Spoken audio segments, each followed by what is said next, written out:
Hello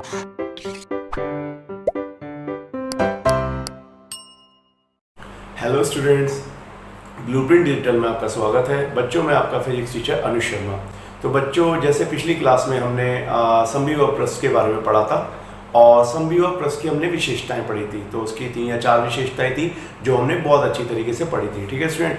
बच्चों, आज जो हम पढ़ने जा रहे हैं उसमें हम समविभव से थोड़ा सा रिलेटेड और पढ़ेंगे और उसके बाद बच्चों हम लोग एक नया टॉपिक भी स्टार्ट करेंगे जो हम इस प्रकार देखेंगे। बच्चों, सबसे पहले मैं आपको कुछ समविभव प्रस्थ बनाना सिखाऊंगा जो एनसीईआरटी में दिया हुआ है। इस पे क्वेश्चन आ भी जाता है।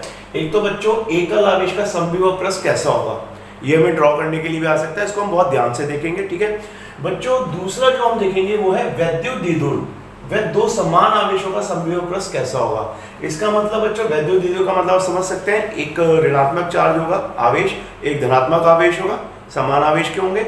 एक हम इसका पढ़ेंगे, दूसरा पढ़ेंगे बच्चों 2 समान आवेश। समान आवेश का मतलब क्या है बच्चों, या तो 2 धनात्मक हो सकते हैं या 2 ऋणात्मक हो सकते हैं। तो हम इनका भी समविभव प्रस्थ देखेंगे क्योंकि एनसीईआरटी के अकॉर्डिंग सिलेबस में भी है। अब बच्चों, इसके बाद जो हमारा नया टॉपिक स्टार्ट होगा समविभव प्रस्थ के बाद बच्चों, वो स्टार्ट होगा बाह्य विद्युत क्षेत्र में ठोस धात्विक चालक के अंदर विद्युत क्षेत्र। बच्चों, ये इस पर हमें ऑब्जेक्टिव और 1 और 2 मार्क्स के क्वेश्चन आते हैं। कंपटीशन में भी इसमें बहुत कुछ पूछा जाता है। तो किसी बाह्य विद्युत क्षेत्र में अगर कोई चालक रखा जाए तो हमें स्पेशली ठोस धात्विक चालक के लिए पढ़ना है। हमारे एनसीईआरटी के अकॉर्डिंग वही है। तो बच्चों, उसमें चालक के अंदर कितना विद्युत क्षेत्र होगा इसके बारे में हम पढ़ेंगे। बच्चों, इसको मैं आपको बता दूं, ये जो हेडिंग है इसको जो एनसीईआरटी के अकॉर्डिंग इसका जो नाम है, क्योंकि कई बार बच्चे कंफ्यूज होते हैं इसलिए मैंने इसका थोड़ा सा नाम भी बता दिया है। इसको बोलते हैं स्थिर वैद्युतिकी। एनसीईआरटी में आपको ये नाम मिलेगा, पर बच्चे कई बार इससे कंफ्यूज होते हैं तो मैंने इस पूरे नाम का जो मतलब है वो यहाँ पे लिख दिया है और इसको हम धीरे धीरे पढ़ेंगे। तो सबसे पहले बच्चों हम स्टार्ट करेंगे एकल आवेश का समविभव प्रस्थ। तो स्टूडेंट्स, सबसे पहले मैं आपको बताऊंगा एकल आवेश का समविभव प्रस्थ कैसा होता है। बच्चों का इसके बारे में कोई क्वेश्चन आया था आपको या आपको ड्रॉ करने के लिए आया था, आप इसको बहुत आराम से करना। बच्चों, मैंने एक धनात्मक आवेश लिया है, आप ऋणात्मक भी ले सकते हैं और आप देखते हैं ये एकल आवेश है। मैंने एक बिंदु आवेश लिया। बच्चों, अब इसमें एक बात ध्यान से देखते हैं कि ये तो हम जानते हैं कि अगर कोई बिंदु आवेश है, कोई एकल आवेश है और अगर धनात्मक है तो उसका विद्युत क्षेत्र कैसा होगा। तो बच्चों, उसका विद्युत क्षेत्र होगा बाहर की तरफ। ये आपको समझ में आता है। बच्चों, अब मुझे इसके समविभव प्रस्थ के बारे में बात करनी है। तो बच्चों, सबसे पहले एक बात पे आप गौर करो इसके बारे में, जो विभव होता है वो किस पे डिपेंड करता है। 1/4 पाई एप्सिलॉन नॉट Q/R। इसमें बच्चों, Q तो मेरे पास ये है ही, तो Q तो मेरे पास ये था, मैं बार बार चेंज नहीं करूंगा। तो बच्चों, अगर मैं बात करूं तो V जो व्युत्क्रमानुपाती होता है वो R की होता है। ये बात आप समझ लेते हो। तो बच्चों, थोड़ा ध्यान से अगर हम देखें, अगर ये R दूरी का, अगर मैं एक R त्रिज्या का कोई भी एक वृत्त ड्रॉ करूं तो आप इसमें एक बात देख सकते हैं, यहां से जितनी दूरी इस आवेश से इस बिंदु तक, इस बिंदु को अगर मैं P मान लूं तो ये होगी, उतनी बच्चों ये भी दूरी सेम होगी। ये आप समझ सकते हैं, ये भी दूरी कितनी होगी, R होगी। अगर मैं इसे बिंदु Q मान लूं और ऐसे अगर मैं कोई भी बिंदु यहां पे लेता तो सबकी दूरी कितनी होती, R। तो हम ये समझ सकते हैं कि ये जो बच्चों, ये मैंने जो एक कह सकता हूं कि हमने गोला या गोलीय प्रस्थ जो हमने बनाया है, इसे मैं गोलीय प्रस्थ लिख देता हूं थोड़ी देर के लिए, गोलीय प्रस्थ। तो बच्चों, ये गोलीय प्रस्थ मैंने बनाया है, ये जो चारों तरफ इसकी जो है जो दूरी है वो समान है क्योंकि ये त्रिज्या ही है। तो बच्चों, इसका मतलब इस फॉर्मूले को यूज किया जाए तो इसके प्रत्येक बिंदु पर विभव कैसा होगा बच्चों, समान होगा क्योंकि वो R सेम है। तो बच्चों, अगर ये समान होगा तो इसका मतलब ये हमारा क्या कहलाएगा, इसे हम बोल सकते हैं समविभव प्रस्थ। समविभव प्रस्थ। ठीक है स्टूडेंट्स, तो ये आपको बात समझ में आती है। तो बच्चों, एक बात तो हमें पता चल रही है कि अगर कोई एकल आवेश है तो उसका जो समविभव प्रस्थ होता है बच्चों वो त्रिज्या ही होता है, यानी चारों तरफ अगर एक ही दूरी की बात करें तो चारों तरफ समान रूप से वितरित होता है। और ये आप विद्युत क्षेत्र देख ही रहे हैं, तो इसमें हमें एक बात समझ में आती है। तो हम इसमें ये कह सकते हैं कि एकल आवेश का जो बच्चों समविभव प्रस्थ होता है, समविभव प्रस्थ, तो बच्चों हम कैसा कह सकते हैं, वो कैसा होता है, हम कहेंगे त्रिज्यी, वो त्रिज्यी होता है। ठीक है स्टूडेंट, यानी इसका मतलब चारों तरफ से सममिति, सममिति, सममितीय, हमें ये कहना चाहिए सममितीय होता है, यानी चारों तरफ से समान होता है। तो बच्चों, अगर आपको ड्रॉ करने के लिए जाए तो आप ड्रॉ भी कर सकते हैं और आप इसको बना भी सकते हैं। बच्चों, अब हम दोनों फिगर को बहुत आराम से देखेंगे। आप देख सकते हैं कि पहला जो हमने ये, अगर मैं इसका नाम चित्र 1 रख दूं, यानी ये जो हमारी फिगर है बच्चों, ये इसको मैं फिगर 1 बोलूं और इसको फिगर 2 बोलूं, तो बच्चों दोनों फिगरों को बहुत ध्यान से देखना है। बच्चों पहला जो हमारे पास फिगर है वो है वैद्युत द्विध्रुव का समविभव प्रस्थ। वैद्युत द्विध्रुव बच्चों हम बहुत पहले पढ़ चुके हैं, जो पुराने बच्चे सब जानते हैं कि जिसमें समान आवेश हो और दोनों के चिन्ह अलग अलग हो। ठीक है बच्चों, तो एक माइनस क्यू और एक प्लस क्यू। बच्चों इसमें जरा थोड़ा गौर से देखना आप, जो मैं आपको दिखाना चाह रहा हूं। बच्चों दोनों आवेशों के जो पृष्ठ हैं वो बिल्कुल अलग अलग हैं, लेकिन जैसे हमने एकल आवेश के पढ़े थे, लेकिन अब इसमें गौर करें, अगर हम इस दिशा की तरफ आगे की तरफ देखते हैं तो हम क्या देख रहे हैं, और इस दिशा की तरफ भी देखते हैं तो हम क्या देखते हैं बच्चों, कि पृष्ठ एक दूसरे से धीरे धीरे दूर हो रहे हैं। और यही चीज अगर हम पीछे की तरफ देखें बच्चों, इसको मैं डॉटेड करके दिखा रहा हूं, यहां पे अगर डॉटेड करके दिखाऊं तो इधर भी पृष्ठ आपस में दूर हो रहे हैं। लेकिन अब देखो यहां पे जो दूरी हो रही है बच्चों, किसी भी दो पृष्ठ की दूरी अगर मैं ले लूं, ये dr मान लूं और ये dr डैश ले लूं, इसी तरीके से यहां पे मैं अगर मान लूं इसमें हम अगर देख लें कि इस साइड ये dr ले ले और ये वाली dr डैश ले ले, तो बच्चों ये दूरी दो पृष्ठों के बीच की दूरी अगले दो पृष्ठ में ज्यादा बढ़ जाती है।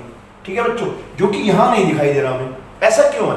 तो बच्चों हमने एक रिलेशन पढ़ी थी, हमने एक संबंध पढ़ा था, मैंने आपको बोला था बहुत इंपॉर्टेंट है वो, और बच्चों वो होता है E = dV/dr। ये थी जिसे मैंने बताया था विभव प्रवणता और विद्युत क्षेत्र में संबंध। बच्चों अगर दो विभव के बीच का जो हम कह सकते हैं विभवांतर, वो अगर नियतांक हो, तो मैंने आपको बताया था हम इसे कैसे लिख सकते हैं, E = 1/dr, यानी E dr के व्युत्क्रमानुपाती। ये आप देख सकते हैं, अगर दो पृष्ठों के बीच का जो dv, यानी dv का मतलब है स्मॉल अंतर, छोटा सा अंतर, सूक्ष्म अंतर, विभव के अंतर। तो बच्चों यहां पे देखो, ये साफ बता रहा है जहां पे विद्युत क्षेत्र प्रबल होगा वहां पे dr यानी दो पृष्ठों के बीच की दूरी कम होगी। तो बच्चों हम जानते हैं अगर एक ऋणात्मक और एक धनात्मक आवेश है तो इनका जो बीच का विद्युत क्षेत्र है बच्चों यहाँ पे प्रबल होता है। ये आपको पिछली क्लास में मैंने बताए हैं, विद्युत क्षेत्र रेखाएं ड्रॉ करी हमने। और बच्चों जहां पे ये पीछे की तरफ जो विद्युत क्षेत्र रेखाएं मिलती है यहाँ पे दुर्बल होगा, दुर्बल, ये आप समझ सकते हैं। यही चीज हमें यहाँ पे ही मिलेगी बच्चों, यहाँ पे दुर्बल होगा, ये आप देख सकते हैं। तो बच्चों अब इसको देखो, जहां पे विद्युत क्षेत्र प्रबल है, यहाँ पे अगर विद्युत क्षेत्र प्रबल होगा, क्योंकि दोनों आवेशों के विद्युत क्षेत्र मिल जाते हैं बच्चों, यहाँ पे दोनों आवेशों के विद्युत क्षेत्र जब यहाँ पे आपस में मिल होंगे तो प्रबल होगा, और जब विद्युत क्षेत्र ज्यादा होगा, प्रबल का मतलब ज्यादा, तो दूरी कैसी होगी बच्चों, कम। तो यहाँ पे दो पृष्ठों की दूरी कम होती है, कम, आवेश से धीरे धीरे आगे बढ़ रहे हैं, तो अगर दूर जाएंगे तो विद्युत क्षेत्र तो कम होगा, लेकिन फिर भी इस जो हमारा ये वाला क्षेत्र है, जिसे मैं अगर आपको दिखा दूं, ये वाला जो क्षेत्र है इसके तुलना में यहाँ पे थोड़ा सा ज्यादा होगा, और ज्यादा होगा तो यहाँ पे दो पृष्ठों की दूरी फिर भी इतनी नहीं बढ़ेगी, कम होगी। और यहाँ पे विद्युत क्षेत्र बच्चों दुर्बल होगा, तो दुर्बल होने का मतलब है कम, तो यहाँ पे विद्युत क्षेत्र कम है तो dr बढ़ेगा, तो हर दो पृष्ठ के बीच की दूरी बढ़ती जाएगी। अगर हम आगे पृष्ठ बनाए तो और बढ़ता जाएगा, ऐसे यहाँ पे पृष्ठों के बीच की दूरी और ज्यादा बढ़ती जाएगी। तो ये रिलेशन से हम कह सकते हैं कि किसी विद्युत द्विध्रुव का पृष्ठ जो होता है, दोनों आवेशों के बीच में पृष्ठ जो होते हैं आपस में नजदीक होते हैं, लेकिन उनके विपरीत दिशा में पृष्ठों के बीच की दूरी बढ़ती जाती है। बच्चे ड्रॉ करने के लिए भी आता है और आपको पता भी होना चाहिए, तो मैं मान के चलता हूं कि आपके पास समझ में आ गई होगी। बच्चों ठीक इसके विपरीत अगर मैं आपको दूसरी चीज दिखाऊं, दो समान आवेशों के युग्म का समविभव पृष्ठ। बच्चों समान आवेश का मतलब दोनों हमने धनात्मक आवेश लिए, हम दोनों ऋणात्मक भी ले सकते थे, उससे कोई फर्क नहीं पड़ता। ठीक है, और समान आवेश का दूसरा मतलब यह है कि बच्चों दोनों के परिमाण भी समान लिए हमने। ठीक है बच्चों, इसमें आप गौर से एक बात देखना, यहां पे अगर आप देखें तो जो हमारा पृष्ठ है, अगर मैं किन्हीं दो पृष्ठ की बात करूं, एक पृष्ठ में ये मान लेता हूं और एक पृष्ठ ये मान लेता हूं, इन दोनों के पृष्ठ की दूरी ज्यादा है बशर्ते इस दिशा में। इस दिशा में अगर मैं बच्चों दूरी देखूं, यहां पे अगर मैं dr मानूं और यहां पे अगर मैं dr डैश मानूं, तो dr और dr डैश दोनों, अगर मैं दोनों की बात करूं बच्चों, तो दोनों समान पृष्ठ के बीच की दूरियां हैं, लेकिन भाई ये समान पृष्ठ हैं दोनों, लेकिन अगर आप चेक करें इसमें अगर हम अंतर देखेंगे तो अंतर हमें क्या मिलेगा बच्चों देखने के लिए, आप देखें अगर, तो अंतर हमें मिलेगा, अगर मैं यहां देखना चाहूं, यहां पे भी देख सकते हैं हम लोग, इसे मान लेते हैं हम dr, तो बच्चों यहां पे दूरी कम बढ़ रही है और यहां पे दूरी ज्यादा बढ़ रही है, ये आप देख सकते हैं। अगर मैं ऐसे दिखाऊं तो ये दूरी ज्यादा है, ये दूरी कम है। ठीक है, इसी प्रकार से बच्चों यहाँ पे अगर हम देखें तो ये दूरी थोड़ी ज्यादा है, अगर यहाँ पे मैं dr डैश मानूं, और यहाँ पे अगर बच्चों मैं यहाँ पे देखूं इस तरीके से, तो ये क्या है बच्चों, dr, यहाँ पे दूरी कम है। बच्चों इस बार इसमें उल्टा हो गया, आप देखें तो बच्चों यहाँ पे ऐसा क्यों हो रहा है, थोड़ा गौर करके देखें तो बच्चों आप समझ सकते हैं दोनों धनात्मक आवेश हैं। दोनों धनात्मक आवेश का विद्युत क्षेत्र कभी भी आपस में नहीं मिलेगा, ये आपस में रिपेल यानी प्रतिकर्षित होता है। तो जब प्रतिकर्षित होगा तो बच्चों यहाँ पे कैसा विद्युत क्षेत्र होगा आप बताओ। यहाँ पे जो विद्युत क्षेत्र होगा बच्चों वो दुर्बल होगा, ये दुर्बल होगा इस दिशा में, और यहाँ पे जो विद्युत क्षेत्र बच्चों में मिलेगा इस दिशा में वो प्रबल होगा, प्रबल। और यहाँ पे भी बच्चों कैसा होगा, प्रबल होगा, ये आप देख सकते हैं। तो स्टूडेंट इसका मतलब ये है, फिर हम अगर उसी रिलेशन की बात करें कि ई व्युत्क्रमानुपाती होता है dr, तो बच्चों dr को आप अच्छी तरह समझ सकते हैं, dr है दो पृष्ठों के बीच की दूरी, किन्हीं भी दो पृष्ठों के बीच की दूरी। तो बच्चों इस बार जो विद्युत क्षेत्र है वो दोनों आवेशों के बीच के क्षेत्र में दुर्बल है, तो जहां दुर्बल यानी कम हो गया में dr बढ़ेगा, तो यहाँ पे हर दो पृष्ठ की दूरी बढ़ती जाएगी। ठीक है बच्चों, यहाँ पे अगर हम देखें तो विद्युत क्षेत्र प्रबल है इसकी तुलना में, तो यहाँ पे दो पृष्ठों के बीच की दूरी बढ़ेगी लेकिन इसकी तुलना में फिर भी कम रहेगी। ये बात आपको समझ में आती है। और बच्चों यहाँ पे आप देखें कि एक जगह हमें ऐसा चित्र मिलता है यहाँ पे कि दोनों पृष्ठ आपस में हमें मिलते हुए दिखाई देते हैं। ये वाला पृष्ठ हमें गोलीय नहीं मिल रहा, यहाँ पे गोलीय मिल रहा, ऐसा क्या हुआ बच्चों। एक बात ये है कि यहाँ पे विद्युत क्षेत्र, अगर मैं इस रीजन की बात करूं, इस वाली रीजन की, यहाँ पे विद्युत क्षेत्र इतना दुर्बल हो जाता है, इतना दुर्बल हो जाता है कि वो जो दोनों आवेशों के पृष्ठ हैं वो आपस में गोलीय रूप ले ही नहीं पाते, तो पूर्ण गोलीय ना लेके यहीं पे हमें ऐसा प्रतीत होता है कि ये यहीं पे रुक गए हैं, क्योंकि आगे जाके विद्युत क्षेत्र दुर्बल है। और यहाँ पे भी बच्चों जो इसका गोलीय पृष्ठ है वो भी हमें पूर्ण गोलीय नहीं मिलता, और ऐसे प्रतीत हो रहे हैं जैसे दोनों आपस में मिल गए। तो ये अति दुर्बल विद्युत क्षेत्र को दिखा रहा है, अति दुर्बल विद्युत क्षेत्र, अति दुर्बल। ठीक है स्टूडेंट, विद्युत क्षेत्र को हम इसे रिप्रेजेंट कर सकते हैं। तो बच्चों आप दोनों चीजों को ध्यान से देख सकते हैं। मैंने कोशिश करी है कि आप ये रटे ना, अगर ये आपको बोर्ड में आया तो आप इसे समझा सकें इक्वेशन से भी और इसको ड्रॉ भी कर सकें। तो बच्चों ये हमारा समविभव प्रश्न की दो ऐसी चीजें जो कभी कभी आ जाती हैं। समविभव प्रश्न हम पहले पढ़ चुके हैं, लेकिन यहाँ पे हमारा पूर्ण कंप्लीट हो जाता है। ठीक है स्टूडेंट्स, तो स्टूडेंट्स अब जो हमारा आज का नया टॉपिक है वो है बाह्य विद्युत क्षेत्र में ठोस धात्विक चालक के में विद्युत क्षेत्र। तो बच्चों का कोई ठोस धात्विक चालक है तो उसके अंदर का विद्युत क्षेत्र कैसा होगा यदि उसे किसी बाह्य विद्युत क्षेत्र में रखा जाए। तो बच्चों एनसीईआरटी में यही जो टॉपिक है वो स्थिर विद्युतिकी के नाम से है। मैं दोबारा इसके लिए आपको लिख देता हूँ, ये कहलाता है स्थिर विद्युतिकी। तो कभी आप कंफ्यूज हो जाएं तो आपको पता होना चाहिए कि इसी को बोलते हैं स्थिर विद्युतिकी। बच्चों मैं इसमें एक बात आपको बहुत ध्यान से बताना चाहता हूं, अब अगर आप मेरे पे विश्वास करें, इन चीज़ों को समझें, जो मेरी क्लास लगातार अटेंड करते आ रहे हैं बच्चों, इसमें बहुत सारी बातें ऐसी हैं जो आगे बहुत काम आती हैं। धारिता के चैप्टर में और भी आगे बहुत काम आएंगी, क्वेश्चन बहुत पूछे जाएंगे। तो अगर मैं बोलूँ इसे इंपॉर्टेंट तो ये गलत नहीं होगा, ये एक इंपॉर्टेंट टॉपिक माना जाता है बच्चों। लेकिन हम इसमें थोड़ा बारीकी से चलेंगे तो आपको पेशेंस रखना होगा। जैसे कि सबसे पहले मैं आपकी बात करूंगा चालक क्या होता है बच्चों, हम इस पर बात करेंगे। हम सबसे पहले थोड़ा चालक को समझेंगे, हालांकि हम थोड़ा सा पहले अध्याय में भी इस पे बात कर चुके हैं, थोड़ा सा इस पे और बात करेंगे। फिर हम थोड़ा सा ठोस धात्विक पे बात करेंगे, उसके बाद हम आगे इस पे थोड़ा सा बात करेंगे। बच्चों सबसे पहले चालक क्या होते हैं, तो सीधा सीधा हम कह सकते हैं जिनमें आवेश का प्रवाह होता है, आवेश का प्रवाह। इतना हम समझ सकते हैं बच्चों, इसके हमें डेफिनेशन लिखने की तो जरूरत नहीं। जिनमें आवेश का प्रवाह होता है उन्हें चालक कहते हैं, चाहे वो कैसे भी चालक हो उन्हें हम चालक कहेंगे। ठीक है बच्चों, इसमें कितने प्रकार के चालक हो सकते हैं बच्चों, तो चालक तो बहुत प्रकार के हो सकते हैं बच्चों। जैसे अगर मैं उनके केमिस्ट्री वाले रसायन के नाम लिखूं तो बच्चों मैं कह सकता हूं सिल्वर एक अच्छा चालक है। विद्युत का बच्चों, विद्युत की बात कर रहे हैं हम लोग। उसके बाद बच्चों हम कॉपर की बात करें तो कॉपर एक अच्छा चालक है बच्चों। अगर हम बात करें तो बेसिकली एल्यूमिनियम भी एक चालक है, और ऐसे बहुत सारे चालक हमें मिलेंगे। ठीक है बच्चों, इसका हमें मरकरी भी मिलता है लेकिन वो थोड़ा सा लिक्विड फॉर्म में है। बच्चों ये जो चालक हैं ये सारे ठोस धात्विक चालक हैं, ठोस धात्विक चालक, ठोस धात्विक चालक। पहली बात तो आपको ये समझ में आनी चाहिए स्टूडेंट। ठीक है, और बच्चों फिर दूसरे चालक कौन से होते हैं, दूसरे होते हैं विद्युत अपघटनी, जिन्हें हम बोलते हैं विद्युत अपघटनी। ये हमें नहीं पढ़ना अभी, विद्युत अपघटनी। तो जैसे मैं आपको बता सकता हूं एक सेल, ये सेल के बारे में हम पढ़ेंगे बच्चों। सेकंड जो हमारा कह सकते हैं यूनिट स्टार्ट होगी विद्युत धारा। तो अभी मैं बहुत ज्यादा नहीं पढ़ना, अभी मैं आपको सिर्फ बता सकता हूं कि ये जो ठोस होते हैं, ये वाले ठोस धात्विक चालक कहलाते हैं, और इन्हें हम एक कैसे तरीके से कहते हैं विद्युत अपघटन, क्योंकि इसमें बच्चों विलयन लिया जाता है, विलयन, तो ये लिक्विड फॉर्म में है इस तरीके से।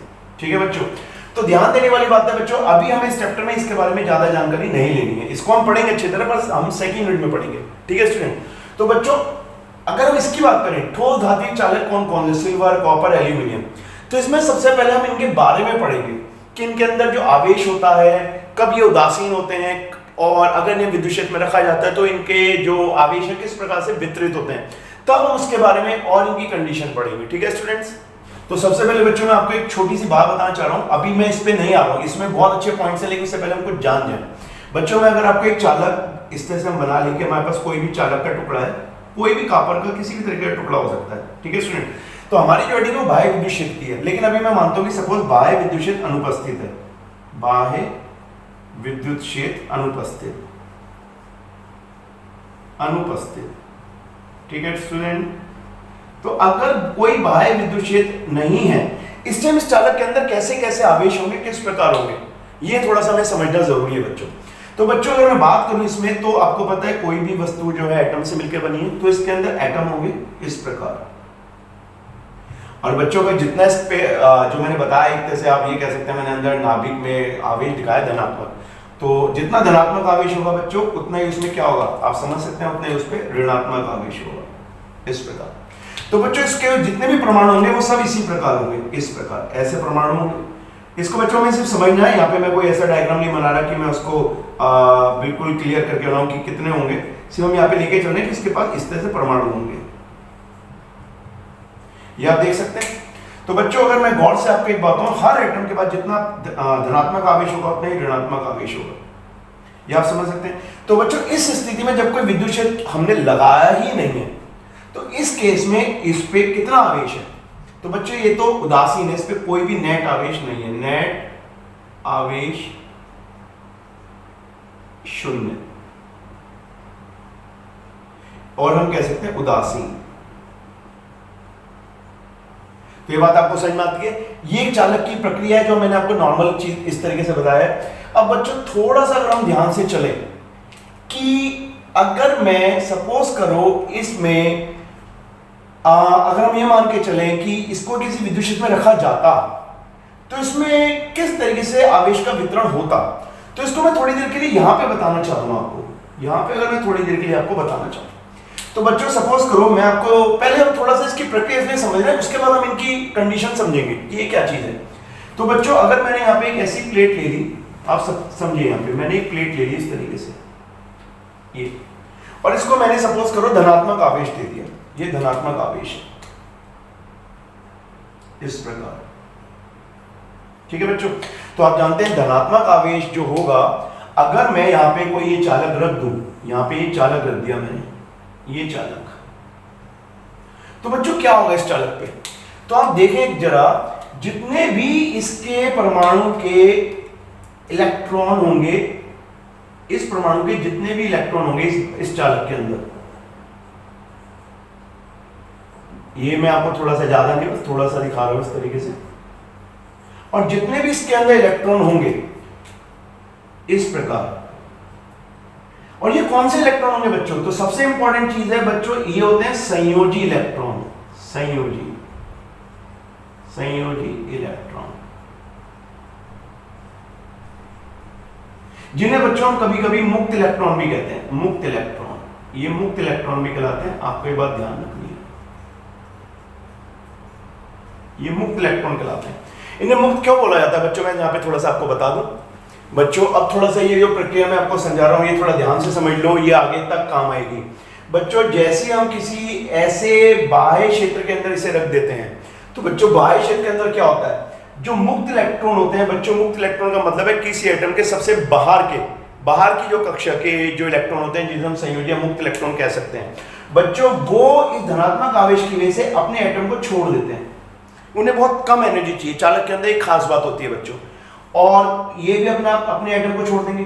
तो बच्चों जब ये इलेक्ट्रॉन अपने एटम से बाहर आ जाएंगे, तो ये इस धनात्मक आवेश की वजह से इस तरफ आने की कोशिश करेंगे और यहाँ पे आ जाएंगे इस प्रकार, यहाँ पे हम कह सकते हैं संचित हो जाएंगे इस प्रकार। ये सब आवेश अपने अपने परमाणुओं को छोड़ देंगे। बच्चे यहाँ पे एक मैं बात बता दूं, बच्चे बड़े कंफ्यूज होते हैं इन चीजों में। ये इलेक्ट्रॉन अपने परमाणु को छोड़ सकते हैं, लेकिन बच्चों अपनी धातु यानी जिस धातु के अंदर है उसके प्रस को नहीं छोड़ सकते। क्योंकि यहाँ पे आप देखो तो यहाँ पे क्या है बच्चों, यहाँ पे है वायु। और बच्चों मैं पहली क्लास में बता चुका हूं, वायु जो होती है विद्युत आवेश की जो होती है, एक तरीके से हम कह सकते हैं इंसुलेटर होती है या कुचालक होती है, यानी आवेश कभी वायु में प्रवाहित नहीं होता। तो ये सरफेस से बाहर आने की कोशिश करेंगे भी तो नहीं आ पाएंगे, तो सब सरफेस में जमा हो जाएंगे। बच्चों ये जो आप ये पॉजिटिव यानी धनात्मक देख रहे हैं, ये परमाणु है जिन्हें हम आयन बोलते हैं। तो ये धनात्मक आयन बन जाते हैं। धनात्मक आयन का मतलब इन पे धनात्मक आवेश आया था, और ये हम पहले ही पढ़ चुके हैं, जब ऋणात्मक आवेश अलग हो जाएगा तो क्या होगा, धनात्मक आवेश हो जाएगा। तो बच्चों ये धनात्मक आवेश इस बाहर वाले धनात्मक आवेश की वजह से प्रतिकर्षित होने लगता है और ये दूसरी तरफ विपरीत दिशा में संचित हो जाता है। अगर मैं इसको यहाँ पे हटा दूं इन सबको, तो आप देखेंगे कि कहां संचित होगा, तो हम कहेंगे दूसरी दिशा में संचित हो जाएगा। इस प्रकार बच्चों ये आप देख सकते हैं, इस प्रकार से ये यहाँ पे इकट्ठे हो जाएंगे सारे इस प्रकार। ठीक है स्टूडेंट, तो यहाँ पे एक चीज मैं बता दूं, 1 2 3 4 5 6 7 1 2 3 4 5 6 एक और ड्रॉ कर देते हैं यहाँ पे, जिससे आपको कंफ्यूजन ना हो। बच्चों जितना इस सरफेस पे ऋणात्मक आवेश जमा होता है, यानी जितने इलेक्ट्रॉन इधर जमा होते हैं उतना ही इधर धनात्मक आवेश आता है, तो ध्यान रखना।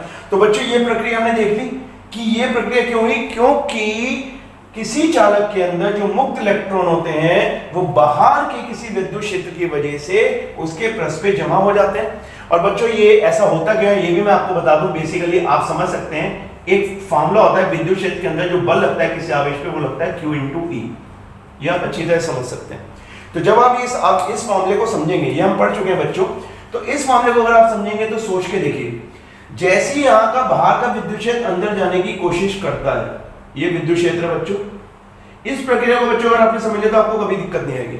और ये बाहर के विद्युत क्षेत्र को अगर मैं E से दिखा दूं थोड़ी देर के लिए, ये E0 से दिखा दूं जो वायु में, बच्चों जैसे ही अंदर प्रवेश करेगा तो अंदर प्रवेश करते ही जो इलेक्ट्रॉन होंगे वो विद्युत क्षेत्र के विपरीत दिशा में चलना शुरू हो जाएंगे, क्योंकि अगर विद्युत क्षेत्र इस दिशा में फोर्स लगाता है तो इलेक्ट्रॉन, बच्चों ध्यान रखना, अगर इस इलेक्ट्रॉन की बात करूं तो ये विपरीत दिशा में जाएंगे, ये आपको ध्यान रखना। तो जो धनात्मक आवेश होता है बच्चों वो किस दिशा में जाता है, वो अगर ये विद्युत क्षेत्र है तो धनात्मक आवेश बच्चों हमेशा विद्युत क्षेत्र की दिशा में ही जाएगा। तो और ये कब तक जाएगा बच्चों, जब तक हम ये कह सकते हैं कि अगर बाहर का विद्युत क्षेत्र जो बन रहा है, जो बाहर का विद्युत क्षेत्र है और दोनों आवेशों के अंदर अलग अलग होने से एक और विद्युत क्षेत्र बन जाता है, जिसे हम यहाँ पे देख सकते हैं। जब ये आवेश अलग हो जाएंगे तो यहाँ पे एक और विद्युत क्षेत्र बन जाएगा E बच्चों, जिसे हम ध्रुवित बोलते हैं। ये ध्रुवित विद्युत क्षेत्र, ध्रुवित। तो ध्रुवित का मतलब क्या है बच्चों, दो आवेशों का अलग अलग हो जाना ही ध्रुवीकरण कहलाता है। तो बच्चों ध्रुवित विद्युत क्षेत्र हो गया। तो ये तब तक होगा जब अंदर का ध्रुवित विद्युत क्षेत्र बाहर वाला जो ये E0 जब अंदर गया था इस तरीके से, ये दोनों समान हो जाए, और जब ये दोनों बराबर हो जाते हैं तो ये आवेश का वितरण रुक जाता है। ठीक है स्टूडेंट्स, तो बच्चों बहुत ध्यान से इस बात को समझो, जब बाहर का विद्युत क्षेत्र अंदर जाता है तो मैंने सबसे पहले आपको बताया एक फोर्स लगेगा। फोर्स लगने के कारण जो संयोजी इलेक्ट्रॉन होते हैं वो विद्युत क्षेत्र के विपरीत दिशा में चलते हैं और जमा होने शुरू हो जाते हैं, और जो धनायन होते हैं वो उस विद्युत क्षेत्र की दिशा में दूसरी तरफ जमा होते हैं। बच्चों इस तरीके से जब दो अंदर के आवेश अलग अलग होते हैं तो अंदर एक और विद्युत क्षेत्र उत्पन्न होता है जिसे ध्रुवित विद्युत क्षेत्र कहते हैं। उसकी दिशा बाहर वाले से विपरीत होती है। अगर बाहर वाले की दिशा बच्चों ये है तो अंदर वाले की किस तरफ होगी, उसके विपरीत होगी। ठीक है, तो बच्चों ये अंदर का जो आवेश वितरण है तब तक चलता रहता है जब तक E0 बराबर E के ना हो जाए। ये आप समझ सकते हैं, क्योंकि जब ये बराबर हो जाते हैं तब हम ये कह सकते हैं E0 minus E is equals to 0। अगर ये बराबर हो गए तो इधर आके माइनस जाएगा, यानी कोई विद्युत क्षेत्र नहीं लगेगा। उस टाइम फोर्स कैसा होगा बच्चों, 0। ये आप समझ सकते हैं, उस टाइम कोई बल नहीं लगेगा, और जब कोई बल नहीं लगेगा तो कोई इलेक्ट्रॉन अब इधर नहीं आएगा, कोई धनायन उधर नहीं जाएगा और आवेश का वितरण रुक जाएगा। तो बच्चों पूरे चालक की प्रक्रिया है किसी बाह्य विद्युत क्षेत्र में। इसमें मैं दोबारा आपको गौर कर दूं, ये सब जो प्रक्रिया होती है सिर्फ एक ही वजह से होती है, मुक्त इलेक्ट्रॉन की वजह से। और ये सब होता है बच्चों जो हमारा एनसीईआरटी के अकॉर्डिंग हम बात करें ठोस धात्विक चालक, हम सिर्फ ठोस की बात कर रहे हैं। किसी विद्युत अपघटन की बात नहीं कर रहे, मैं यहाँ पे उसको नहीं छेड़ रहा, वो हम नेक्स्ट चैप्टर पढ़ेंगे। तो ये प्रक्रिया आपको बिल्कुल याद हो जानी चाहिए कि ऐसा क्यों हुआ, ठीक है। तो बाह्य विद्युत क्षेत्र में किसी चालक के अंदर किस तरह से प्रक्रिया होती है, वो ये हो गया। अब बच्चों इसके अंदर हम बहुत सारी कंडीशन देखेंगे जो हमें क्वेश्चन के रूप में एग्जाम में आती है, ठीक है स्टूडेंट्स। तो बच्चों अभी हमने पढ़ा था कि जब कोई धात्विक चालक किसी बाह्य विद्युत क्षेत्र में होता है तो किस प्रकार उसके अंदर आवेश का वितरण होता है। बच्चों उस प्रक्रिया पे बहुत सारे क्वेश्चन हमें आते हैं। तो सबसे पहला क्वेश्चन जो हम देख रहे हैं वो इस प्रकार है, ठोस चालक में स्थिर विद्युत क्षेत्र शून्य होता है। बच्चों इसमें हमने ये नहीं देखा कि बाह्य विद्युत क्षेत्र, तो बाह्य विद्युत क्षेत्र तो आप मान के चलो कि बाह्य विद्युत क्षेत्र हमें दिया हुआ है, इसलिए तो हमें लेके ही चलना है। सब जो भी हम कंडीशन या क्वेश्चन आएंगे वो हमें बाह्य विद्युत क्षेत्र में आएंगे, बाह्य विद्युत क्षेत्र, ठीक है स्टूडेंट। तो इस पे हम बार बार इस पे बात नहीं करेंगे, जितनी भी कंडीशन है ये सब बाह्य विद्युत क्षेत्र में। तो बच्चों इस बार थोड़ा सा ध्यान से देखें एक बार कि अगर हम सबसे पहले बाह्य विद्युत क्षेत्र कैसे दिखाएंगे, तो हमने एक प्लेट दिखा दी इस तरीके से। बच्चों मैंने कोई भी आवेशित प्लेट दिखा दी जिसमें हमने धनात्मक आवेश मान लिया। इसका काम क्या होगा बच्चों, इसका काम होगा बाह्य विद्युत क्षेत्र को दिखाना। तो बच्चों सबसे पहले हम बता दें इसका जो विद्युत क्षेत्र होगा वो इस तरह से बाहर की तरफ होगा, इस प्रकार। अभी मैंने यहाँ पे कोई चालक नहीं रखा है, तो बच्चों ये बाह्य विद्युत क्षेत्र है जिसे मैं ई नॉट से रेफर कर सकता हूँ इस तरीके से। ये ई नॉट हो गया बच्चों, और यहाँ पे सिर्फ वायु है, अगर मैं मान के चलूं तो यहाँ पे वायु है। इस बच्चों चित्र का नाम मैं रख देता हूँ 1, ठीक है स्टूडेंट। अब बच्चों दूसरी प्रक्रिया क्या हो सकती है, दूसरी प्रक्रिया में मैं फिर ये प्लेट बनाता हूँ, यहाँ पे मैं इस तरह से पार्टीशन कर देता हूँ जिससे हमें पता चल जाए। बच्चों मैंने फिर ये एक प्लेट बनाई यहाँ पे इस प्रकार, और फिर इसको आवेश दे दिया दूसरे चित्र में। अब बच्चों गौर करने वाली बात यह है कि अब ये जो इसका विद्युत क्षेत्र यहाँ पे था, ये ऐसे विद्युत क्षेत्र जा रहा था, तो अब यहाँ पे अगर हम देखें तो यहाँ पे क्या होगा, तो यहाँ पे अगर हम देखें तो यहाँ पे अगर मैं किसी चालक को रख देता हूं इस जगह पर, ये मैंने कोई चालक यहाँ पे रख दिया, ठीक है स्टूडेंट। तो जरा गौर करो बच्चों, अभी हमने एक बात पढ़ी थी, किसी भी चालक के अंदर क्या होंगे, परमाणु होंगे जो उदासीन होंगे। तो जैसे ही विद्युत क्षेत्र बच्चों ये बाहर का विद्युत क्षेत्र अंदर की तरफ एंटर करता है, तो ये एंटर करते क्या लगाएगा बच्चों, ध्यान रखना आपको, एक बल लगाएगा Q इंटू E। समझ में आई बात। Q का मतलब बच्चों हम बात करें जो संयोजी इलेक्ट्रॉन होता है, अगर हम इलेक्ट्रॉन की बात करें इसमें माइनस आवेश दिखा देता हूं, तो बच्चों वो हमेशा विद्युत बल के विपरीत दिशा, विद्युत क्षेत्र के विपरीत दिशा में जाते हैं, ठीक है स्टूडेंट। तो हम ये कह सकते हैं कि यहाँ पे एक आवेश जमा हो जाएगा, जो मैं आपको इस प्रकार दिखा सकता हूं। यहाँ पे एक आवेश आ गया इस तरीके से। तो बच्चों कौन सा आवेश है, तो मैं आपको फिर बता दूं, ये कुछ नहीं होते, संयोजी इलेक्ट्रॉन होते हैं, संयोजी इलेक्ट्रॉन, संयोजी इलेक्ट्रॉन। बच्चों इन्हें मुक्त भी बोला जाता है, मुक्त इलेक्ट्रॉन, ठीक है, तो ये ध्यान रखना है। तो बच्चों जैसे ही विद्युत क्षेत्र अंदर गया, इसने अंदर यहाँ पे विद्युत क्षेत्र है, इसने एक बल लगाया F=QE और इलेक्ट्रॉन लगेगा तो इस तरफ जमा हो जाएंगे। दूसरी तरफ बच्चों धनात्मक जो परमाणु होंगे वो विद्युत क्षेत्र की दिशा में उन पे बल लगेगा, क्योंकि उन पे बल लगेगा बच्चों इस प्रकार, प्लस का ई का मतलब धनात्मक आवेश, ठीक है स्टूडेंट। तो बच्चों यहाँ पे क्या होगा, प्लस का आवेश आ जाएगा सरफेस पे, ये हम देख सकते हैं इस प्रकार, ठीक है। तो इस तरह से हम देख लेते हैं जितना ऋणात्मक आवेश बच्चों, जितना ऋणात्मक आवेश इस तरफ आता है उतना ही धनात्मक आवेश भी होता है, ठीक है स्टूडेंट। अब बच्चों यहाँ पे गौर से एक चीज देखते हैं हम लोग, ये मैं थोड़ी देर के लिए अगर ये लाइन आपको ये विद्युत क्षेत्र वाली दिशा हटा दूं तो इसको हम थोड़ा सा ध्यान से देखें। मैं सिर्फ एक ही विद्युत क्षेत्र दिखाने की कोशिश करता हूँ आपको। बच्चों जो बाहर वाला विद्युत क्षेत्र था वो था इस दिशा में, वो ऐसे था बाहर वाला, ठीक है स्टूडेंट। बच्चों अंदर जब आवेश का वितरण होता है, आवेश का वितरण मतलब ध्रुवीकरण भी कह सकते हैं, जब ऋणात्मक और धनात्मक आवेश अलग अलग हो जाते हैं। बच्चों एक और विद्युत क्षेत्र यहाँ पे बन गया है, और वो विद्युत क्षेत्र कितना है स्टूडेंट, ये आप देख सकते हैं। वो स्टूडेंट्स ये विद्युत क्षेत्र जो अंदर बना ये EP है, ये आप देख सकते हैं, ठीक है स्टूडेंट। अब बच्चों ये विद्युत क्षेत्र यानी आवेश का वितरण या ये विद्युत क्षेत्र तब तक बढ़ता रहता है जब तक जो बाहर का विद्युत क्षेत्र और अंदर का विद्युत क्षेत्र दोनों समान ना हो जाए। जैसे ये दोनों समान हो जाते हैं, लेकिन बच्चों मैं बात बता दूं, ये वाली चीज जो ये समान वाली बात मैं बोल रहा हूं, ये सिर्फ आप ध्यान रखें ठोस चालकों की बात कर रहा हूं, चालक की स्पेशली, ये सिर्फ चालक की बात कर रहा हूं बच्चों, और किसी की बात नहीं कर रहे, ये चालक की बात कर रहे हैं, इस चालक की। इसमें सबसे इंपॉर्टेंट है चालक, क्योंकि अगर हम बात करें किसी और जैसे पैराविद्युत पदार्थ में उनकी बात नहीं कर रहा, सिर्फ चालक की बात करें, ध्यान रखना। तो बच्चों जब ये दोनों बराबर हो जाते हैं तो आप देखें E0 की दिशा एक तरफ है और ईपी की दिशा एक तरफ है, तो ई नॉट और ईपी एक दूसरे के बराबर होंगे, लेकिन कैसे होंगे बच्चों, आप देख सकते हैं ये एक दोनों के विपरीत होंगे। विपरीत का मतलब एक दोनों की डायरेक्शन कैसी होगी, अपोजिट होगी, तो यहाँ पे माइनस साइन लगा देंगे। तो बच्चों अगर ये दोनों आपस में जुड़ जाएं, अगर मैं ईपी को इधर ले आऊं तो ये ईपी इधर जुड़ जाएगा और यहाँ पे आ जाएगा जीरो। इस जीरो को बोलते हैं हम लोग बच्चों नेट विद्युत क्षेत्र। नेट विद्युत क्षेत्र यानी जब ये दोनों बराबर हो जाएंगे तो इस चालक के अंदर कोई भी नेट विद्युत क्षेत्र नहीं दिखेगा। ये सबसे इंपॉर्टेंट चीज है बच्चों, और यहाँ पे नेट विद्युत क्षेत्र जीरो हो जाता है। तो बच्चों ये बहुत ध्यान से समझने वाली बात है, आपको समझ में आ गया होगा। किसी ठोस चालक को जब बाह्य विद्युत क्षेत्र में रखा जाता है तो उसके अंदर नेट विद्युत क्षेत्र जीरो होता है। तो बच्चों ठोस धात्विक चालक की हम दूसरी कंडीशन देखेंगे कि जब उसे बाह्य विद्युत क्षेत्र में रखा जाता है तो उस पर कुछ और प्रभाव भी होते हैं। तो बच्चों एक प्रभाव ये होता है कि ठोस धात्विक चालक के अंदर आवेश शून्य होता है, यानी उसके अंदर कोई और अतिरिक्त आवेश नहीं होता, जितना भी उसका आवेश होता है वो उसके पृष्ठों पर होता है। तो ये इस प्रकार से भी हम कह सकते हैं। तो बच्चों ये तो हमें पता है कि हमने कोई धात्विक धनावेशित प्लेट ली हुई है जिसका विद्युत क्षेत्र हमें इस प्रकार से दिख रहा है, जो मैं इस प्रकार से दिखा सकता हूं आपको, ये आप देख सकते हैं इस प्रकार से।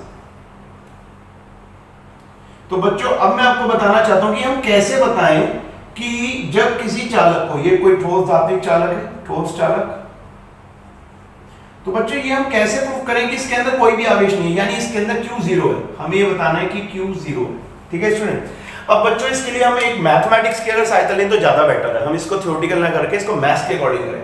बच्चों हम इस पे ध्यान रखें कि ये तो हम बता चुके हैं कि अंदर धात्विक चालक के अंदर इलेक्ट्रिक फील्ड कितना होगा बच्चों, इलेक्ट्रिक फील्ड होता है जीरो, ये हम देख चुके हैं अच्छी प्रकार। यहाँ पे ठोस धात्विक चालक में इलेक्ट्रिक फील्ड होता है जीरो, ये आप देख चुके हैं। इसी को हम अपना जो है कह सकते हैं हथियार बना के अपना आवेश जीरो प्रूफ करेंगे। कैसे करेंगे बच्चों, हमने एक गॉस थ्योरम पढ़ी है, हमने एक गॉस का लॉ पढ़ा है, और गॉस लॉ तो क्या था बच्चों, विद्युत फ्लक्स जो होता है, ये आप सबको याद होगा, जितने पुराने स्टूडेंट हमसे जुड़े हुए उन्हें पता है गॉस लॉ क्या होता है, ठीक है स्टूडेंट। यहाँ पे हम देखते हैं कि जो विद्युत फ्लक्स होता है वो किसी परिबद्ध आवेश, किसी जो बंद सरफेस है उससे परिबद्ध आवेश से का 1/ε0 टाइम्स होता है, ये हम देख चुके हैं।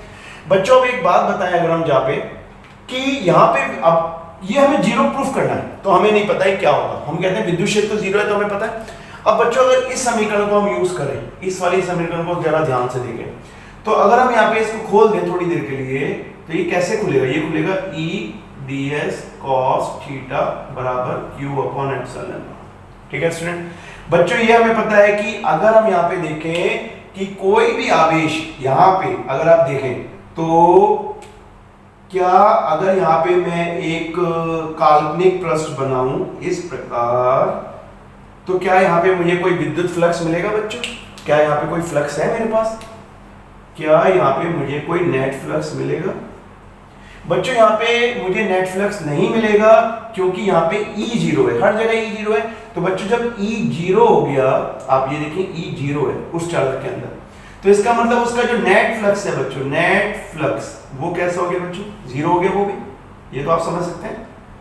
हमें आगे की बात करने की जरूरत नहीं कि ds कितना होगा, cos थीटा कितना होगा। जब E जीरो हो गया तो फाई कितना हो गया बच्चों, जीरो हो गया, ये आप बहुत ध्यान से देख सकते हो। अब बच्चों गौर से देखो, जब फाई जीरो हो गया तो इसी को हम फाई बोलते हैं, यही फाई कहलाता है।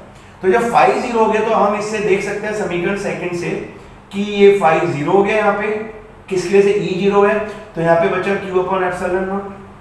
बच्चों ε0 क्या होती है, एयर की विद्युतशीलता, निर्वात की विद्युतशीलता, तो इसके तो एक नियतांक है, ये तो जीरो नहीं हो सकता, तो हम कह सकते हैं कि ε0 नॉट इक्वल टू जीरो।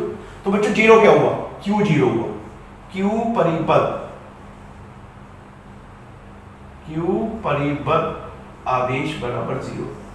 इसका क्या मतलब है बच्चों Q परिबद्ध का, इसका मतलब यह है बच्चों कि जो हमने अपना एक पृष्ठ माना है जिसे हम गोजीय पृष्ठ भी कहते थे, उसके अंदर कोई भी आवेश नहीं दिखेगा। ऐसा बच्चों हम अगर इस चालक के अंदर कहीं भी गोजीय पृष्ठ माने तो हमें आवेश शून्य दिखाई देगा, क्योंकि पूरे चालक के अंदर आवेश विद्युत क्षेत्र कैसा है बच्चों, जीरो। तो हम कह सकते हैं चालक के अंदर जो भी आवेश होता है वो जीरो होता है, कोई भी आवेश उसके अंदर स्थित नहीं होता, सिर्फ उसके पृष्ठों पर होता है, यानी ये पृष्ठों पर, ये भी पृष्ठ कहलाएगा, ठीक है स्टूडेंट। तो ये हमारी एक दूसरी कंडीशन पूरी हुई है, इसको हमें बहुत अच्छी तरह करना है, ठीक है। तो स्टूडेंट्स अब हम तीसरी कंडीशन पढ़ेंगे जो इस प्रकार है। बच्चों तीसरी कंडीशन जो विद्युत स्थिति की में है वो इस प्रकार है कि चालक के पृष्ठ पर विद्युत क्षेत्र से लंबवत होता है। तो चाहे वो किसी बाह्य क्षेत्र में रखा जाए, चाहे चालक का अपना विद्युत क्षेत्र हो, वो हमेशा चालक के लंबवत होता है। बच्चों मैं आपको इसको दो एग्जाम्पल द्वारा समझाऊंगा। एक एग्जाम्पल में आप देख सकते हैं, मैंने अगर इसको फिगर फर्स्ट मानूं तो मैंने इसमें एक गोलीय चालक लिया है, जो कि गोलीय चालक में थोड़ा सा आसानी से समझ में आएगा। तो ये गोलीय चालक है, ठीक है स्टूडेंट्स, गोलीय चालक। अब बच्चों मैं आपको थोड़ा सा बताना चाहता हूँ जो बात, उसको आप थोड़ा ध्यान से समझना। बच्चों हमें ये बताना है कि जो विद्युत क्षेत्र है वो चालक के पृष्ठ पर लंबवत होता है, ठीक है। हम इसका उल्टा मान के चलते हैं। हम बच्चों मान के चलते हैं कि जो विद्युत क्षेत्र है वो चालक के पृष्ठ के लंबवत ना होकर वो कोई चालक के पृष्ठ से कोई एंगल बना रहा है, कोई कोण बना रहा है थीटा। ये विद्युत क्षेत्र ई है जो आप देख सकते हैं इस प्रकार, और वो चालक के पृष्ठ से कोई एंगल थीटा बना रहा है। बच्चों यहाँ पे मैंने आपको एक चीज और दिखा रखी है, मैंने चालक के पृष्ठ पे एक एकांक सदिश दिखा रखा है जो लंबवत है। ये लंबवत एकांक सदिश है m, ठीक है बच्चों। अब बच्चों अगर ये विद्युत क्षेत्र चालक के पृष्ठ से कोई एंगल दिखा रहा है और किसी एंगल पे ये विद्युत क्षेत्र है, तो आप जानते हैं इसके हम दो घटक कर सकते हैं, यानी दो कंपोनेंट कर सकते हैं, है ना बच्चों। बच्चों इसका एक कंपोनेंट होगा जो चालक के पृष्ठ के अनुदिश होगा, वो होगा ई कॉस थीटा। और बच्चों ठीक इसका एक कंपोनेंट होगा जो होगा ई साइन थीटा, जो उस पृष्ठ के लंबवत होगा। ये बात आपको समझ में आती है। बच्चों थोड़ी देर के लिए काम करते हैं, इसके बारे में बात नहीं करते, इसकी हम बात नहीं करेंगे। बच्चों हम जो बात करेंगे वो ई कॉस थीटा के बारे में बात करते हैं। बच्चों अगर इसका विद्युत क्षेत्र ई का कोई भी कंपोनेंट अगर चालक के पृष्ठ के अनुदिश है तो इससे क्या होगा। चालक के पृष्ठ पर हम जानते हैं कोई ना कोई आवेश होगा। अगर उस आवेश को मैं थोड़ी देर से दिखाने के लिए कोशिश करूं कि वो आवेश इस तरीके से है, चाहे वो ऋणात्मक है चाहे वो धनात्मक है, कोई सा भी आवेश हो सकता है। मैंने समझ लीजिए कि थोड़ी देर ऋणात्मक आवेश माना है, ठीक है, इस तरीके से। तो बच्चों पहले बता देता हूं कि ये कोई आवेश हो सकता है, कोई भी आवेश है जो चालक के पृष्ठ पर है। आवेश वैसे क्यों मान लेते हैं बच्चों, गौर से देखो, अगर कोई विद्युत क्षेत्र चालक के पृष्ठ के अनुदिश लग रहा है और चालक के पृष्ठ पे ही आवेश है तो क्या होगा। हम जानते हैं किसी विद्युत क्षेत्र में अगर कोई आवेश रखा जाए तो उस पर कोई बल लगता है। ये आप देख सकते हो, ये फॉर्मूला हम पहले पढ़ चुके हैं। तो बच्चों अगर क्यू आवेश और विद्युत क्षेत्र ई में रखा जाए, जहाँ पे ई की जगह हमारे पास क्या है बच्चों, हमारे पास ई की जगह ई कॉस थीटा, ये आप देख सकते हैं। तो ई की जगह ई कॉस थीटा, आवेश हमारे पास क्यू हो सकता है, चाहे वो ऋणात्मक हो चाहे वो धनात्मक हो। बल तो बच्चों सभी आवेश पे लगेगा। अब बच्चों थोड़ी देर के लिए देखें, अगर ये बल लगना शुरू हो जाए इस आवेश में तो क्या होगा। बच्चों जैसे ही बल लगना शुरू होगा इस आवेश में गति आनी शुरू हो जाएगी, यानी ये आवेश मूव करना स्टार्ट कर देगा। समझ में आई बात। तो बच्चों जैसे ही इसके अंदर गति आ जाएगी, अगर इसके अंदर गति आ जाए इस प्रकार, ये मूव करना शुरू कर दे, तो बच्चों ये विद्युत धारा बनानी स्टार्ट कर देगा। यानी जब कोई आवेश गति में आता है तो विद्युत धारा बनाता है। जबकि हमारा जो टॉपिक है, हम जो बात कर रहे हैं वो स्थिर विद्युतिकी में पढ़ रहे हैं कि विद्युत क्षेत्र स्थिर है और जो चालक का विद्युत क्षेत्र है वो भी स्थिर है। तो बच्चों का ये आवेश गति करना स्टार्ट कर देगा, इस आवेश की गति शुरू हो जाएगी, प्रारंभ हो जाएगी आवेश की गति। तो बच्चों ये हमारे जो स्थिर विद्युतिकी है, जो स्थिर विद्युत क्षेत्र है उसके बिल्कुल विरुद्ध हो जाएगा। तो इसका मतलब ये तो तय है कि चालक पे कोई भी चालक के आवेश पे कोई भी बल कार्य नहीं करना चाहिए, क्योंकि हम स्थिर विद्युत क्षेत्र की बात कर रहे हैं। और ये विद्युत धारा बनाएगी जो हमारी सेकंड यूनिट में आती है, तो विद्युत धारा तो नहीं बनानी है हमें। तो बच्चों इसका मतलब कोई भी विद्युत क्षेत्र चालक से कोई भी कोण पर नहीं होगा। इसका मतलब विद्युत जो स्थिर विद्युत क्षेत्र होता है, स्थिर विद्युत क्षेत्र की बात करो बच्चों, चालक पे जो भी स्थिर विद्युत क्षेत्र होता है बच्चों, वो चालक के पृष्ठ के हमेशा लंबवत ही होगा, इस प्रकार होगा। और ये विद्युत क्षेत्र ही संभव नहीं है, इसे मैं हटा देता हूँ। तो आप समझ लीजिए कोई भी विद्युत क्षेत्र होगा वो चालक के हमेशा पृष्ठ के लंबवत ही होना चाहिए। ये आप समझ सकते हैं। तो बच्चों ये बात तो हमें समझ में आती है कि चालक विद्युत क्षेत्र हमेशा चालक के पृष्ठ के लंबवत होगा। अब इसको हम दूसरे तरीके से और समझ लें। अब बच्चों मैंने इसमें थोड़ा दूसरी तरीके से आपको समझाने की कोशिश करी है जिससे आपको कोई दिक्कत ना हो। तो बच्चों इसमें थोड़ा ध्यान से अगर हम समझें कि मैंने एक ऐसी प्लेट दिखाई है जिसमें पहले से धनावेश है, और इसमें आप समझ सकते हैं कि धनावेश है तो इसमें बाहर से क्या जा रहा होगा, विद्युत क्षेत्र जा रहा होगा इस प्रकार से। और ये हम पहले भी पढ़ चुके हैं, अभी पिछली क्लास में हमने पिछले टॉपिक में पढ़ा था कि जब कोई चालक अगर ये चालक है, कोई भी चालक है और ये किसी बाह्य विद्युत क्षेत्र में रखा जाए तो इस पे क्या होगा, ध्रुवीकरण हो जाता है, उसके पृष्ठों पे विपरीत आवेश आ जाता है। अब बच्चों मैं इस फिगर से भी आपको बताना चाहता हूँ थोड़ा सा कि पृष्ठ पे जो होगा विद्युत क्षेत्र हमेशा लंबवत ही होगा, ठीक है स्टूडेंट। तो स्टूडेंट अब मैं यहाँ पे आपको एक बात बताना चाहता हूँ, जो धनात्मक आवेश है जो कि विद्युत क्षेत्र तो सभी दिशाओं में जाएगा, अब मैं इसमें कोई भी दो आवेश लेता हूँ कि मैं कहता हूँ कि इस धनात्मक आवेश जो लंबवत भी हो सकता है, किसी भी दिशा में ले सकता है, मैं उसे लंबवत नहीं मानता, मैं कहता हूँ वो लंबवत है ही नहीं, मैं उसे किसी और दिशा में लेता हूँ और वो दिशा ये मान लेता हूँ, ये विद्युत क्षेत्र ऐसे जा रहा है। ठीक है स्टूडेंट, इसका नाम E1 रख दो, क्योंकि विद्युत क्षेत्र तो बच्चों हर दिशा में निकल रहा है। और बच्चों किसी और आवेश का विद्युत क्षेत्र मैं इस तरीके से दिखा देता हूँ, क्योंकि वो भी सभी दिशा में जा रहा होगा, वो ऐसे दिखा देता हूँ इस प्रकार। तो बच्चों अगर मैं ये दिखाना चाहूँ, बच्चों यहाँ पे कंफ्यूज मत होना कि मैंने यही दो डायरेक्शन क्यों दिखाई है। बच्चों अगर मैं ये मान के नहीं चल रहा कि वो लंबवत है तो किसी भी दिशा में जा सकता है, फिर तो चारों तरफ दिशा में फैल रहा है। मैंने कोई दिशा, दो दिशा मान ली कि एक आवेश की दिशा इस तरफ है, दूसरे आवेश की दिशा इस तरफ है, जबकि दूसरा आवेश इस तरफ भी जा रहा होगा। बच्चों अगर मैं इस E1 E2 का रिजल्टेंट देखूं, यानी परिणामी दिशा देखूं, तो इसमें हम अगर सदिश का योग लगाएं कि दो वेक्टर क्वांटिटी सदिश राशि अगर एक ही बिंदु से स्टार्ट हो रही हो तो इनका रिजल्ट किस तरफ जाता है बच्चों, तो हम जानते हैं इनका रिजल्ट जो जाएगा वो इस तरफ जाएगा, इस तरीके से, ये आप देख सकते हैं। और इनका इसको अगर हम पीछे ड्रॉ करें तो कैसे होगा बच्चों, ये इस प्रकार मिलेगा हमें। तो बच्चों आप देख सकते हैं कि किन्हीं भी दो आवेश का जो विद्युत क्षेत्र है उसका जो परिणामी दिशा होगी किसी विद्युत क्षेत्र की, अगर मैं इसे परिणामी मानूं थोड़ी देर के लिए, परिणामी, तो बच्चों अगर इसमें परिणामी मानूं तो इसकी दिशा पृष्ठ के लंबवत होगी। तो हम ऐसे भी समझ सकते हैं कि विद्युत क्षेत्र हमेशा चालक के पृष्ठ के लंबवत ही होगा। तो ये बात हमको अच्छी तरह समझ में आ जानी चाहिए। ठीक है स्टूडेंट, तो आप चाहे इसको फॉर्मूले से समझ लें, चाहे इसको आरेख द्वारा समझ लें, दोनों सूत्रों में हम कह सकते हैं कि विद्युत क्षेत्र चालक के पृष्ठ पर लंबवत होता है। बच्चों अब मैं आपको सबसे लास्ट वाली जो चालक के अंदर स्थिर विद्युतिकी की कंडीशन है वो बताने जा रहा हूँ। और बच्चों ये बहुत इंपॉर्टेंट है, ये इसलिए इंपॉर्टेंट है क्योंकि ये आपको बहुत आगे तक काम आएगी। ठीक है स्टूडेंट, तो इसको थोड़ा ध्यान से पढ़ते हैं बच्चों। इसमें लिखा है चालक के समस्त आयतन में स्थिर विद्युत विभव समान होता है। ठीक है बच्चों, पहले इतनी बात देख लेते हैं कि चालक के समस्त आयतन में स्थिर विद्युत विभव समान होता है, यानी चालक के अंदर जो भी उसका आयतन है पूरे उसके अंदर कहीं भी अगर हम किसी बिंदु पे ले लें तो विभव जो है समान होना चाहिए। पहले इतनी बात देखते हैं, आगे की बात आगे देखेंगे। तो बच्चों ये हम कैसे कर सकते हैं, ये हम बहुत आराम से समझ सकते हैं कि हम जानते हैं चालक के अंदर जो विद्युत क्षेत्र है वो तो 0 होता है, ये हम सबसे पहले पढ़ चुके हैं इसमें। अब बच्चों के चालक के अंदर विद्युत क्षेत्र 0 है, तो हम ये मान के चलते हैं कि इसके अंदर कोई ना कोई विभव है और उसको हम V मान लेते हैं। ठीक है, हमें नहीं पता ये समान होगा क्या, ये चेंज हो रहा है, कुछ नहीं पता, लेकिन कोई ना कोई विभव है। अब बच्चों यदि चालक की जो ये चौड़ाई है, यहाँ पे अगर मैं इस चौड़ाई को थोड़ी देर के लिए R मान लूँ, और मैं भी जानता हूँ अगर बाह्य विद्युत क्षेत्र में कोई चालक रखा जाता है तो उस पर क्या होता है बच्चों, यहाँ पे ऋणात्मक आवेश आ जाता है, ये तो आप जानते हैं अच्छी तरह, ये ऋणात्मक आवेश है, और यहाँ पे क्या है बच्चों, धनात्मक आवेश है, ये तो आप सब लोगों को अच्छी तरह पता है। तो बच्चों हम कह सकते हैं कि अगर इस दूरी R पे इसके अंदर यहाँ पे कोई विद्युत विभव है तो हम एक चीज देख सकते हैं कि हम एक फॉर्मूला जानते हैं E dV/dr। ठीक है, ये हमने एक रिलेशन पढ़ी थी विभव प्रवणता और विद्युत क्षेत्र में।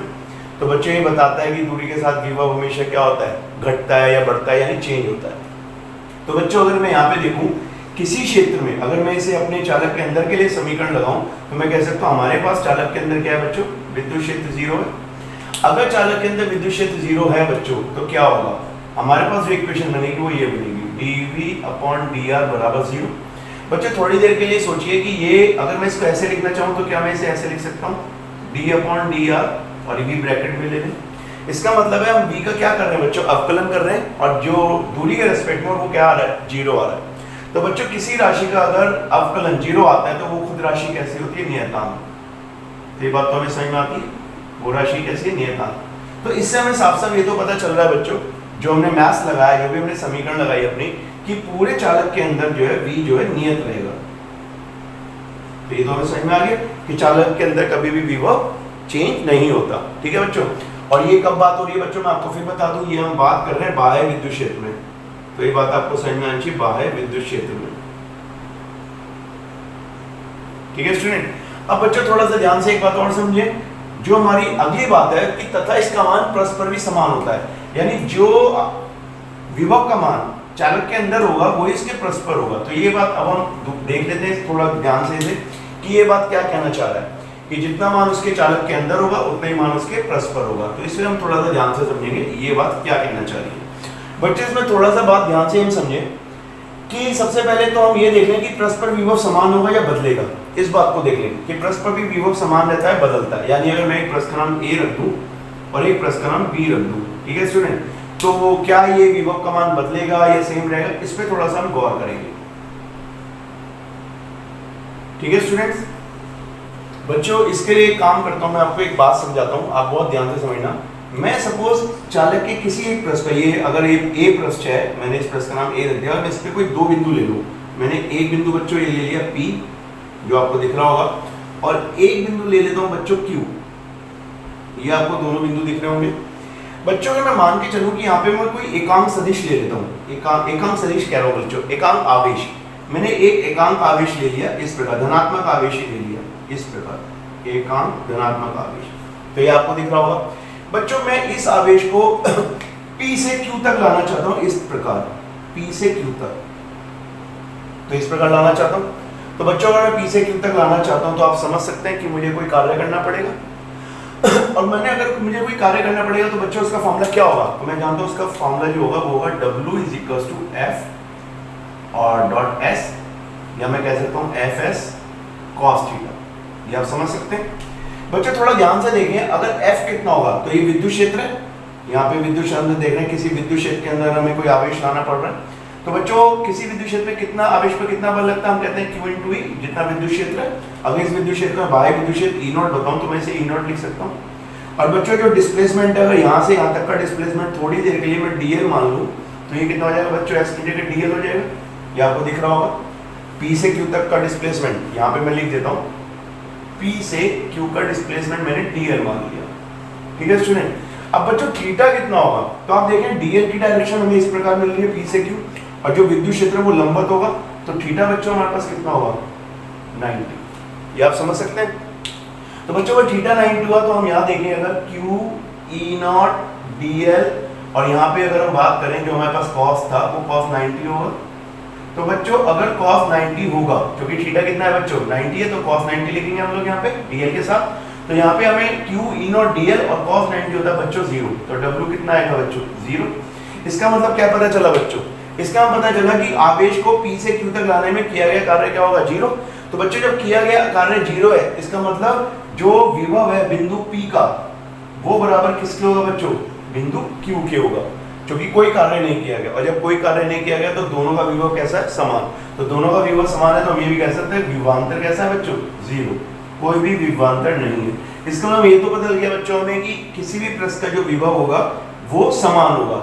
इसी पर हम B पे भी दिखा सकते हैं बच्चों। तो ये दोनों बातें हमें अच्छी तरह समझ में आती है कि चालक के किसी पृष्ठ पर विभव कैसा होता है बच्चों, समान होता है।